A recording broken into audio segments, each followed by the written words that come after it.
to be relieved.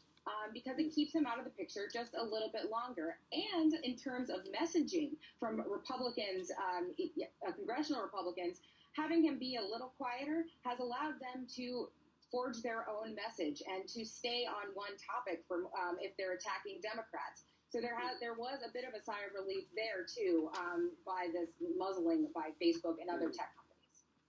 Hey, Brian, let's take a step back just to remind people who aren't as entrenched in this as all of you guys on the screen are. It was Trump with that video on the day of the insurrection saying to those rioters who ended up killing people and 140 injured, "We love you, you're very special," that prompted Mark Zuckerberg the next day to say, "We believe the risks of allowing the president to continue to use our service during this period are simply too great." Given the statement Trump put out Monday, perpetuating the big lie that Jackie just brought up, is there anything that says that risk is not just as great today? The risk does continue. And that is what is such an extraordinary set of facts in front of us. This is about whether the former president is a threat to the users of Facebook. And a threat to the public. I think it's fair to say and that is what this is all coming back down to.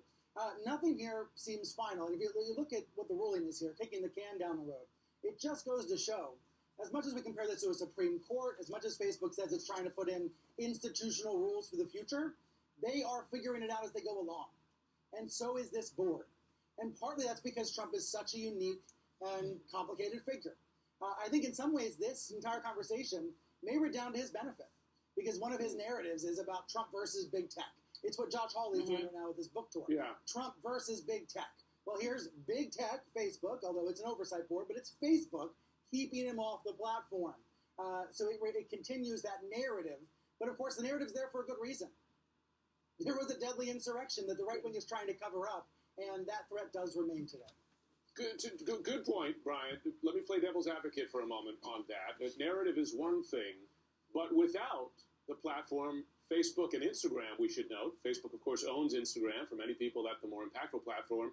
He's also off of Twitter, and we've seen the change in the volume and reach of his voice since Trump has been removed from those platforms in the last 4 months. You don't have his reaction 12 times a day to Biden decisions or particular attacks on Republican lawmakers who go cross with him. You know what I'm saying?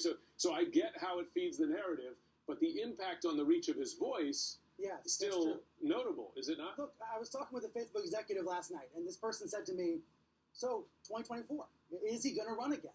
And obviously that's the subtext for all of that. So that's what Jackie was just saying. This subtext of, is he going to run again? Will he be as prominent in 2024? Will his voice still be as loud as it was 4 months ago? Because Trump has been fading. He's in a retirement home. We see YouTube videos come out showing him talking with fans once in a while, but he's mostly just calling into radio shows and Fox, and mostly in hibernation, mostly in retirement.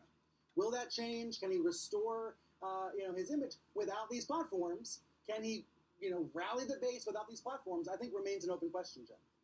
Donnie, jump in here. I think there's something you want to clarify for the viewer.